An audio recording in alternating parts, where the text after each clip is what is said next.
Welcome to Riverside Community Players Cast Conversations Inside the Arena with me, Philip Gabriel. I am thrilled that you're back with us, and today we're going to talk about Witness for the Prosecution by Agatha Christie. And joining me is Chris Diehl, director of Witness for the Prosecution, and numerous other things here at Riverside Community Players over the years. So let's see, we've got proof. I don't know about numerous, but there's been Scotty Award winning, ITL Award winning. I mean, so proof. Proof, and you should know the next one I did, Dial M for Murder. Dial M for Murder. Yeah, yes. and I'm back in the murder arena again, so I'm excited about that. And we're thrilled to have you back. Although we do need to talk about one thing before we go on with Witness for the Prosecution. So let's take us back to March of 2020. Oh, do we have to? Yeah, we do, because we just kind of need to put this one to rest and to say thank you to those who participated. So if you don't remember, in March of 2020, that little thing called COVID happened, and life fell off a cliff. Theater fell off a cliff. Yeah. And life as we knew it stopped for about 2 years. In the middle of that was Chris rehearsing a show here in Riverside Community Players called The Mousetrap, which was also by Agatha Christie. And how far were you from? We were about maybe 2 weeks, before opening. Close. So it was, we were quite a bit along. So Yeah. it was enough that it was a blow, for us, and a lot of shows closed at that time. So It did, and it just stopped, and we thought maybe we might come back. Yeah. We kept waiting. They gave us another and date. waiting. They changed the date Kept pushing things out, and unfortunately, circumstances were such that we were never able to bring that show back here to Riverside, or at least in the next maybe somewhere down the road. But it won't be that show. It won't be your show. Right. So I'm going to take a second to say thank you for all of that work that you did, and of course to the cast and crew of The Mousetrap in 2020. That's we appreciate what you did, but and unfortunately we do have one holdover from the cast. We got Mary Cridler, who is playing Romaine, and she's not here today, but she's one of the main characters, certainly one of the great characters in this show. So she was our Mrs. Boyle when we did The Mousetrap here, so I was really thrilled that she came out for this and got to do this. Yeah. Well, here you are back with the Christie. So, and I know a little bit about you, Chris. You are what is the term? A Christieophile? Is that a word? That could be one of the terms. Yeah. A Christie. So much so that last fall, was it, you went to Agatha Christie's home in Torquay? It's down in Devon. Yeah. Wasn't it? Was it an Agatha Christie convention, or what was? Yeah, tell us about that. Well, every year, and this is the first time I was there for it, but they have an international Agatha Christie festival in her hometown of Torquay, and they do it around her birthday every year, which is September something. Well, we don't remember. Yeah, I think it's the 16th. I'm not positive, but I actually went to her holiday home, Greenway, which is on the River Dart, and it's gorgeous. And I was there on her birthday, actually, and it was just a total coincidence. But raised a glass to old Dame Agatha. Yes, yeah. And also at the festival, they just coincidence, because I already knew that I was directing this. So when I got there, I found out that they were doing a screening of Witness for the Prosecution, the 1982 Hallmark Hall of Fame production. So I was really thrilled that I got to see that, because that was one of the movies that introduced me to Agatha Christie, and also this play. I saw this when it came on TV. I can't remember the network, but I remember Bo Bridges and Diana Rigg. Diana Rigg was Romaine. Yeah, okay. Or Christine in that in that the production. film version. Yeah. That was one of the first movies that I saw as a kid that made me interested in Agatha Christie and wanting to do this show. What's your favorite Agatha Christie of all time? If you had to name, it's like naming your favorite child, I know, but if you had to name maybe one story, one. Well, I love one they've never really adapted. She's never adapted it, which is The Murder of Roger Ackroyd, which is kind of one of her big classics. Her second novel, actually. It was a little bit later than that. I think Was it? I think it was like four into it. But early. It was early. It was Okay. very early. The first thing that really got her like attention, just because of the kind of shocking climax to it, and she became known for that. So the twist, the Agatha Christie twist. Yeah. So and this certainly has its share. Definitely. So this is a courtroom drama. Yes. Witness for the prosecution. Much of it takes place in the courtroom, and some of it in the chambers, or at least in and around the inns of court. Yeah, and which is unusual for Agatha Christie, because most people think, somebody gets murdered, there's a bunch of suspects, and then Hercule Poirot comes in, Right. and Miss Marple solves it. There's none of that. No Manor House. Yeah, there's no great detective in this that solves it in the last minute. We have Sir Wilfrid, who kind of has that. You might think that's his character, but there's more to him than that. He's not just the Poirot stand-in for this show. Definitely not. Yeah. So this is. I was saying this in the audition video that we did. I would say this show is more closer to A Few Good Men actually than it is The Mousetrap. So if you're not like kind of into that kind of whodunit thing that she does most of the time, this is very different. So if you're not really into Agatha Christie or the whodunit, the traditional whodunit, this is a courtroom drama. Yeah, this is a riveting. Witnesses on the stand getting cross-examined, and actually, I think it can be argued this really set the template for modern courtroom dramas that we still use today. Yeah, and in fact, I was telling the cast I was watching a TV show, and I realized that they totally just ripped off Witness for the Prosecution. Yeah. And it's not the same story, but it's totally the same, structure. Sure. And so you will see, if you come to this, you will definitely see, I've seen other things that came after this that were definitely inspired by Witness for the Prosecution. Well, that's the thing about Christie. I mean, you go back and you look at her and you think, well, that's kind of a trope, or that's very direct. But, the thing is that she invented this. Right. She was really the first one to do it. Mm-hmm. And it's just everybody that's kind of come afterwards has had that base to move from. Yes. Which I think is sometimes Dame Agatha doesn't get her due because of that. Right. So if you had to talk about one of your favorite things about this particular show, as compared to other Christies maybe that you've done, because it is so different, what would it be? Well, I think, like you said, the courtroom aspect of it is it's one that's new to me. I'm staging, and that was one of the things that kind of kept me a little worried about maybe submitting to direct this, because I thought, oh my gosh, we have to stage this whole huge Old Bailey courtroom this round space, and how is that going to work? And so, we had to adjust a few things, and I really wanted to, as best I could, keep the semblance of the courtroom and really keep it so that the audience, even though we're in a space that is very different from a courtroom, that the audience can say, okay, we're in a courtroom now. I don't know, though. I mean, here in the arena, we're very intimate. Yeah. I mean, we could be in a small courtroom, and I can certainly think that I could feel like I might be in a courtroom just looking around the set as it's kind of happening now. Yeah. Which is neat.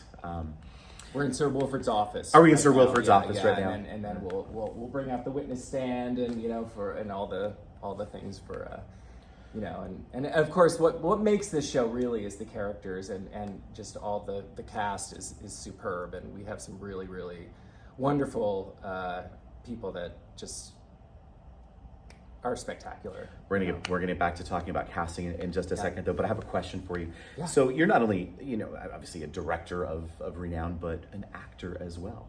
So you've got kind of that two balance. So I personally love being directed by actors also, because they kind of understand what that is. But if you had to choose one or the other to balance out, do you have one that you'd like directing better, acting better? Or probably directing. Apples and oranges. Yeah, really? It is apples and oranges, but I think I like directing. I tend to do that more, but I don't want to call myself a control freak, but you're a director. Yeah. You've got to be. But there is that aspect of when you're acting, especially when you're a director also, that you sit there and you're like, oh, I might do this differently, or it's sometimes it's hard to give up that control. But it also could be it's also nice too, like when we did the Mousetrap together, and you were the director, I was the actor. It was nice to just let that go, and just be my character and be in the space with everybody else. And there is something about that I really love. But well, I know also from working with you as an actor and Diehl and from you're a very collaborative director. I mean, an actor. I mean, I certainly think that we could come to you and say, "Hey, Chris, can we try?" That's kind of, and not all directors are like that. Which is I know. Yeah, we all know. Anyway, so thank you. So I have one last question. Then we're going to meet a couple of cast members. We'll introduce. But so it's a director question. So when you're casting a show, and obviously Witness very, very well. I mean, you've since you were but we talked. They're looking at the Hallmark movie version. The show. Maybe you've been in it, or you've seen other productions of it. Certainly, when you go about casting something like that, how does talk about your casting process, maybe? Well, it's really just sometimes you see it and you just know that's what you want. And I try to go into every audition and without any real hard preconceived notions about things. I like to see what people bring to the role, and so it's really just kind of, for me, it's very much kind of a gut thing. I mean, that doesn't sound no. When you know it, you know it. Yeah.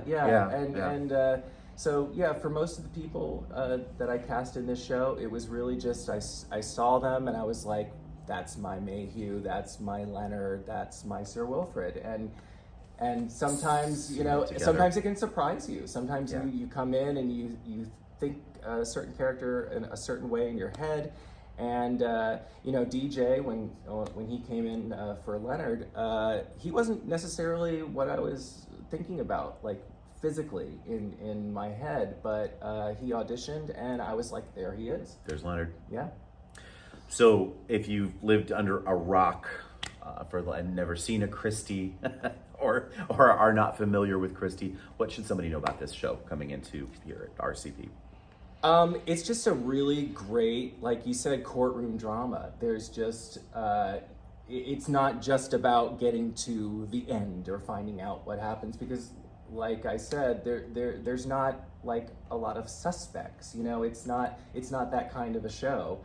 So, we have one guy who is up on trial for murder, and we either find out if he's guilty or innocent. And so obviously if he's innocent, there's that extra question of who really did do it then. Right. So, obviously there's more to it than that, but it's just a great show with a lot of really fiery moments and a lot of twists and turns throughout, and I think it's a really, really fun show. I can't wait to see it. So, guilty or innocent? Anyway, that's the question here. And that's, but we're going to come back in just a few moments. We're going to meet two cast members. Kevin Bray, who is playing Sir Wilfrid Robards. Yes. And DJ Hernandez is playing Leonard Vole. All right, that should be very interesting. Yes. All right, so don't go away. There's going to be some information on your screen that you're going to want to look at, but we will be right back.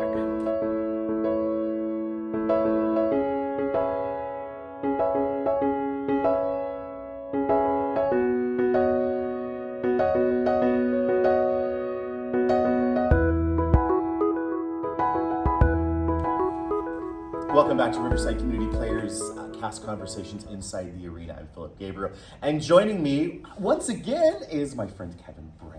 How are you? Good to see you. Good to see you. DJ Hernandez. Yes. A pleasure to have you with us. And of course, Director Chris Diehl of Witness for the Prosecution. So, gentlemen, Sir Wilfrid Robards is your role, and Leonard Vole Yes. So tell us a little bit about, well, first of all, Kevin is just coming off a very successful run as Harry Brock in Born Yesterday, just closed. Well done that. Thank you. So now you're on to Sir Wilfrid Robarts. I know. Tell us about Sir Wilfrid. Is he the hero of the piece or the villain or what? No, No. he's hardly any of those. Well, I won't tell you what happens. No, you can't do that. But- we'd have to, edit you out. Right.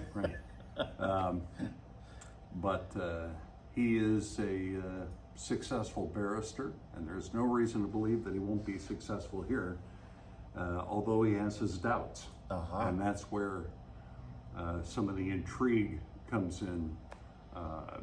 Does he have enough evidence?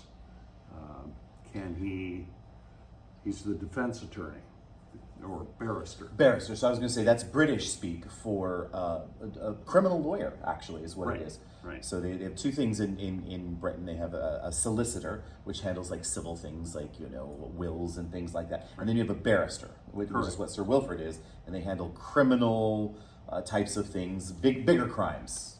Well, bigger crimes and wherever they have to be in front of the Queen's bench or the King's bench, whatever, then they are the guys that do it. They do it. So he's a sharp guy, very cultured, but I don't see him as sort of. You remember who John Williams is? He's the John inspector Williams. in Diehl for murder. Oh yes, Tall yes. guy, very, Yes. very BBC, almost Yes. almost John Cleese-ish, if you Oh, will. okay. He's in the movie version of Witness as well. Oh yeah, Is yeah, he yeah, really? yeah. Yeah, I think interesting. he's Okay. Brogan Moore, something that one of the characters so that we don't not have a in this not a one. big role. No. But he's excellent. But I see Wilfrid as a guy maybe that didn't even go to Cambridge or Oxford or Eton. He Did it the American way. grew up and went into the ranks, Yeah. the rank and file, and was knighted. So he's just kind of a no-nonsense guy, and But obviously the guy to go to if you get into trouble. yes, Like unfortunately, Leonard Vole, played by. Yeah. Yes. So, tell us about Leonard. Leonard, yeah. I think what I love most about this character is when I first read it, I didn't see myself as him at all. I think up until this point in my acting career, I'll say, joking. We can call but, it. But It's okay. I know you guys probably can't see it, but I am a tall man, and I'm a very broad man. And so I've been told, like, yeah, that dude looks like he could hurt someone and kill someone. And so I was like, okay, are they gonna want a guy who's physique? And a lot of the times my physique has gotten me more goon roles. I've been known for playing animals, Equus. I played Milky White in Into the Woods, just because I'm a very physical actor. Right. But when I read Leonard, what I loved about him so much is that he's so flawed in the sense when you first meet him, and he's just so unaware. He's a working man, he's middle class, he's had ins and out jobs, he's been fired, he's been moving, going all over the place. And as someone who's kind of also in that, being in my early 20s, just feeling a sense of he has the world against him. He comes into this situation, he's on trial for murder. His story is that he didn't do it. And he comes in and he's just looking for help. He's not the sharpest tool in the shed. There's a lot of times where he just doesn't get a lot of the things. He speaks before he acts a lot of ways. And I found a lot in that sense of, for me as a person, I'm very sensitive. Even though my physique, and everyone says, well, you seem, but I'm a very sensitive person.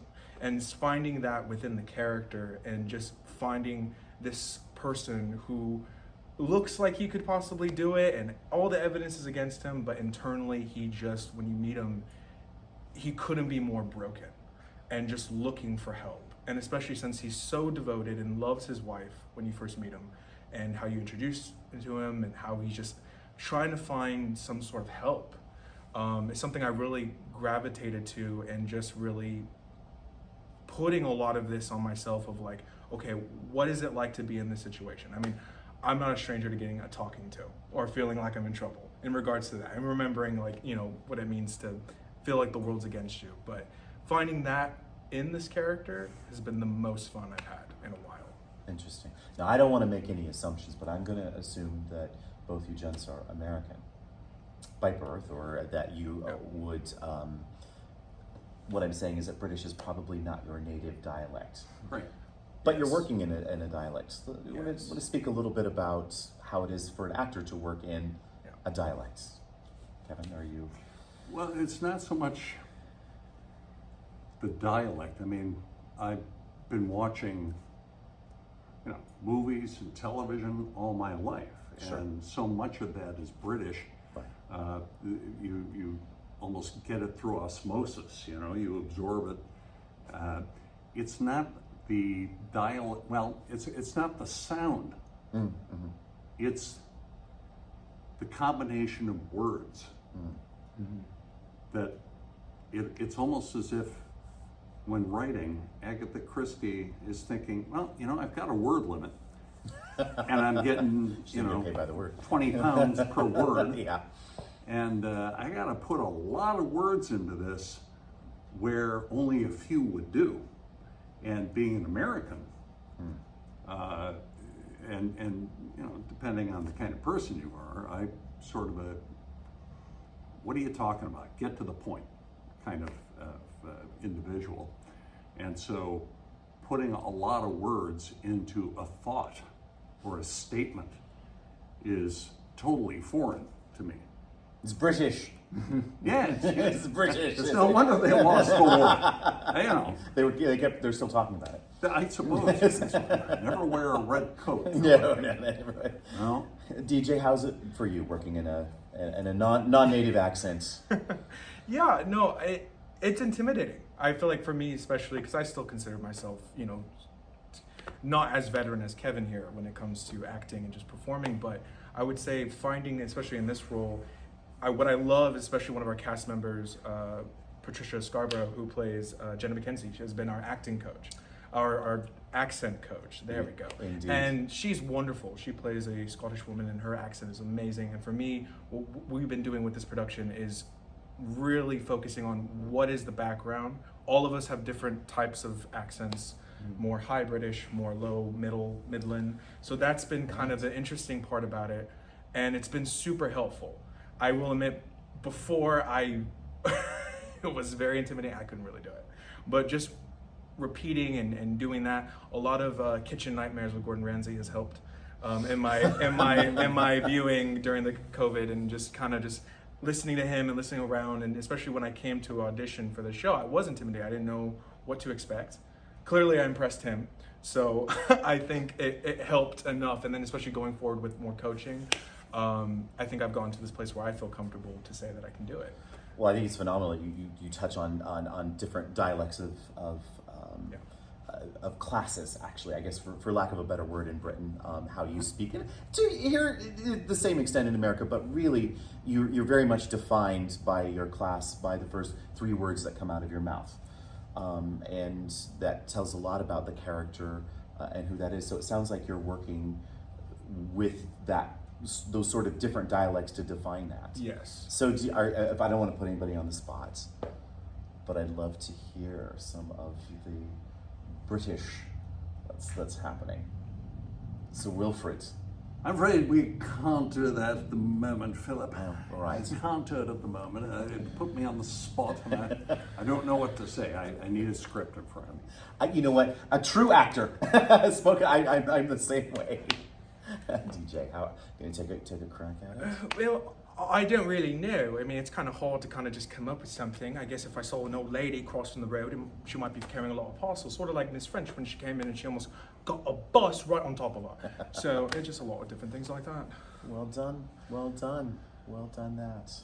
And I should say, on the topic of accents, Yes. one thing he mentioned Patricia Scarborough, and she has been very helpful Yes. as far as getting us out of the community theater British that you often hear in shows, where everybody kind of has the same flat British accent, and Yeah. we're definitely, and she, I say, is really pushing us to the cast Yeah. to be more specific, and just not have that same just kind of basic accent. It's that another everybody has. definition of that character, isn't it? Yeah. I'm very excited to see this show. It's a show I've loved this show for a long time. I've never been in it. I'd love to be in it at some Have you point. ever directed this? I did quite a while back, actually. Then so you're more than familiar with it. I am familiar with the show. You did. I saw your production of it. Did, as well. yeah, it's been a long time, about 11 years. So anyway, but we're glad to have you guys back to do Thank this. you. Yes. And Kevin, I'm looking forward. I mean, we met Harry Brock, and he was deliciously awful and wonderful at the same time. I can't wait to see Sir Wilfrid Robards. Well, thank you. I hope you're not disappointed. No, I know I won't be. DJ, I can't wait to see the charming Leonard Vole. That's going to happen. And Chris, it's Christie on the marquee. That means quality. So I'm looking forward. Am I to on the seeing marquee? I didn't see that. Well, we should be. We should do that. But directed by. We really, our They'll come Linus pouring in when they is see nodding me. over there. Okay, we'll order some more. We'll put it on the agenda for the next board. Anyway, well, thank you, gentlemen. This has Thank been you. a real pleasure. Thank you, Now yeah. you open on June 16th. June 16th, and you run through July 2nd. Yes. Wonderful. So you've got 3 weeks to see it. There's nothing better than a Christie in the summer. We're closing our season with this. It'll also be your opportunity to come back, see a great Christie at RCP. If you haven't seen anything else yet this season, this is going to be a great one to see. And then you'll find out about our next season and all of that information, as well as season tickets will be available for purchase by the end of the run, which you're definitely going to want to do. So anyway, I'm Philip Gabriel. Thank you so much for joining us, and we'll see you next time inside the arena.